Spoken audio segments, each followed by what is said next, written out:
چرا ما کارها رو به سرانجام نمیرسونیم؟ چه اتفاقی توی ذهنمون میفته که ما اون کاری که باید رو انجام نمیدیم، فرار میکنیم، اجتناب میکنیم ازش، دلمون میخواد اما هیچ وقت یا شروع نمیکنیم یا به سرانجام نمیرسونیمش. ارتقای شما به نسخه بهترتون کاریه که عاشقشم.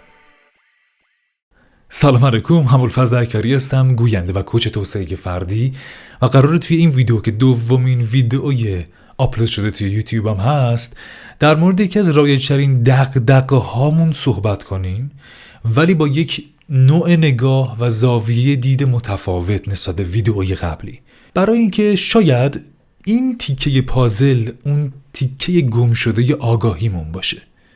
همیشه نگاه کردن به یک مسئله از یک بعد، از یک زاویه،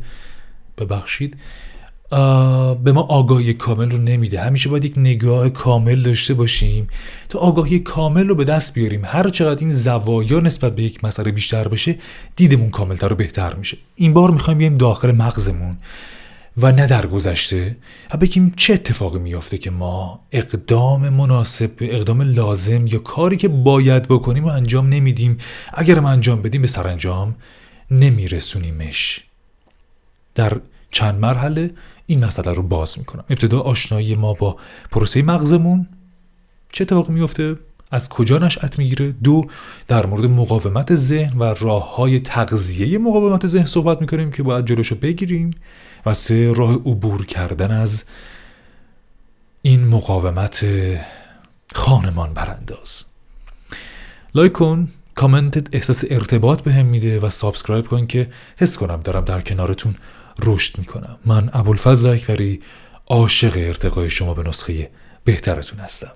اگه بخوایم مغز رو یه بررسی ساده داشته باشیم که رفتارها و افکار ما از کجا نشأت میگیره، باید مغز رو تقسیم کنیم به 2 بخش. یک بخش کهن مغز ما، یکی هم بخش آگاه، تکامل یافته و هوشمند. وظیفش اینه که به تعالی برسونه، ما رو به تکامل برسونه. اراده و آگاهی ما از اونجا نشأت میگیره. اما این پیر دانا، کورتکس، وظیفه بقای ما رو به عهده داشته.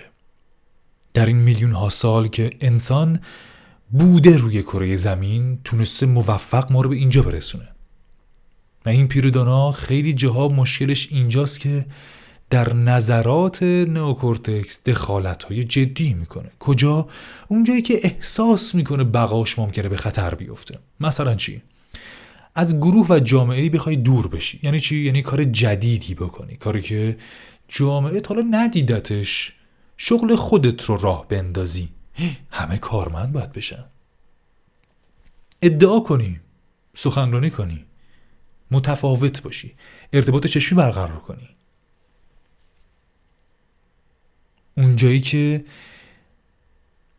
تو فقط یک پلن داری، میترسه، میگه پلن دومم بیار دیگه، امن‌تره. حالا میخوای بری تو دلش، برو، ولی با 2 تا پلن. اگه نشد چی؟ عاشق نشدنه. عاشق این که بگی من میدونم نمیشه. عاشق اینه. این لیزرد مایند به قول ستگادین عاشق این که یک گوشه باشه، غذاش تأمین باشه، خوابش تأمین باشه، بقاش به خطر نیفته، دیگر چیز دیگه ای از این دنیا نمیخوام. اما آیا انسان همین رو از زیست میخواد؟ از در دنیا بودنش؟ اگه اینطوری بود هنوز ما باید غارنشین میبودیم، شاید قبل از غار. ما میخوایم قدرت این لیزرد مایند و مغز مارمولکی خودمون رو پایین بیاریم، تسلطش رو کمتر کنیم تا مغز هوشمندمون اقداماتش رو بتونه به سرانجام برسونه. حالا چطور میتونیم این کار رو انجام بدیم؟ اینکه ما مغز تکامل یافتمون مسلط تر بشه به اوضاع و مغز بدوی قدرتش کمتر بشه. توی اولین مرحله کار یک کلیپ قبلی رو در موردش صحبت کردیم. الگوها رو پیدا کنیم و تا جای ممکن بتونیم راهکار دیگه‌ای در قبال این الگوها برای خودمون در نظر بگیریم. مرحله دوم که اصل صحبتمون توی این کلیپه، تغذیه نکردن مقاومت هاست. چه چیزی مقاومت ذهن ما رو تغذیه میکنه؟ 1. آزادی مطلق تغذیه کننده درجه 1 مقاومت ذهن ماست. تا حالا شده توی مدارس، اگه اکثرمون تجربه مدرسه رو داریم احتمال زیاد، موقع امتحانات حالمون خیلی بده، دلمون میخواد آزاد باشیم، رها بشیم. اوکی، رها میشیم، یه هفته استفاده میکنیم، یهو وسط تابستون احساس میکنیم که هیچ کار نمیکنم که. شنیدید این جمله رو که میگن محدودیت موفقیت میاره؟ آیا هر محدودیتی هم ما رو موفق میکنه؟ خیر، اما من اینو میگم اکثر محدودیت های حتی غیر خودآگاه، غیر انتخابی، بسیار از آزادی تام اثر بخشتر عمل میکنه. آدمی که آزاد و رهاست دل نمیتونه ببنده به انجام یک کار، تعهد بهش، ریسک کردن، پذیرش شکست خوردن. وقتی ما تو دل آزادی هستیم، خب چرا الان که راحتم دیگه، نه درسی دارم، نه مدرسه‌ای دارم، نه کاری دارم، بخور بخواب لذتشو ببر. اگر ما بتونیم خودآگاه خودمون رو با یه سری روتین، با یه سری نظم محدود کنیم زمانمون رو، میآموزیم که چطور از اندک لحظاتمون درست استفاده کنیم. و از طرفی این تغذیه، این مسیر تغذیه مقاومت کم میشه و محدود میشه، اما احساس توانمندی بیشتری داریم. پس آزادی مطلق رو از خودت بگیر. آزادی تغذیه کننده نامبر وان مقاومت مغزه. 2. نمیشه ها، جملات منفی. مقاومت عاشق نمیشه است. گفتم اگر در جمعی هستی که همش انرژی منفی بهت میدن، از شکست در مورد باهاش صحبت میکنن، خودت یه مقداری نمیشه ها و نشدن ها رو بگیر. چون اگه تو اعتماد کنی، تکیه بدی به دیوار نمیشه، هیچ وقت برای شکست که ما اقدام نمی کنیم. ابتدای صحبتم گفتم ما برای به سرانجام نرسیدن که اقدام نمی کنیم.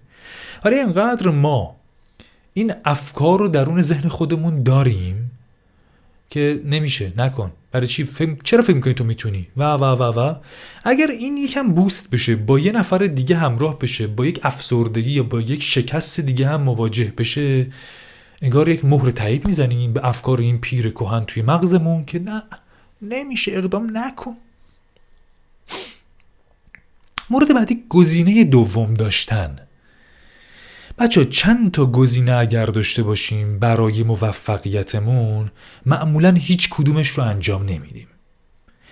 خیلی خوبه که ما آگاهانه برنامه‌ریزی کنیم، همیشه پلن بی داشته باشیم، اما پلن بی باید موقعی اجرا بشه که پلن ای واقعا شکست خورده باشه.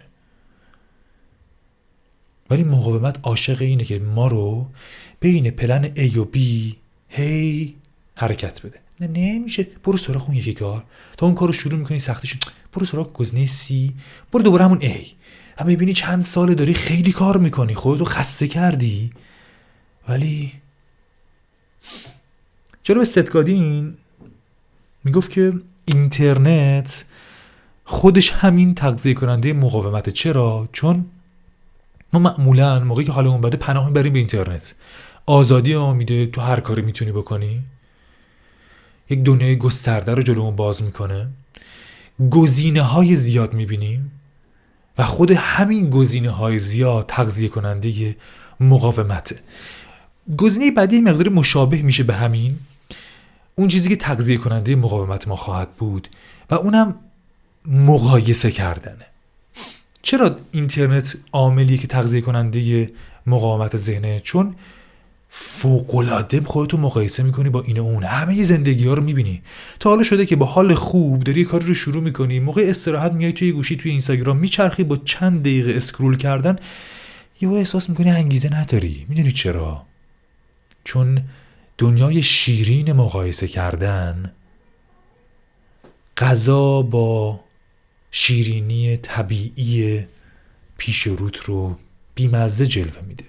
یه بار امتحان کنید بچه‌ها، یک شکلات خیلی شیرین بخورید و بعدش یک قهوه حدوداً شیرین، مثلا یک موکایی که شیرینیش کمه. چقدر تلخ اون قهوه بعدش. مقایسه کردن بچه‌ها، الگو قرار دادن یک سری اتفاقات به دلایل مختلف تغذیه کننده مقاومت ذهنه. پس تا جایی ممکن خودتو وارد بازی مقایسه زیاد، انتخاب الگوهای زیاد نکن. اگرم میخوای الگو انتخاب کنی، یه دونه، میخوام شبیه این بشم، تمام. گزینه زیاد، بازم برمی میگیم گزینه اول، آزادی زیاد تغذیه کننده مقاومته. و به صورت کلی بچه‌ها به عنوان آخرین گزینه اگر بخوام بگم، منطقه امن انگار محل چراگاه مقاومت ذهنمونه.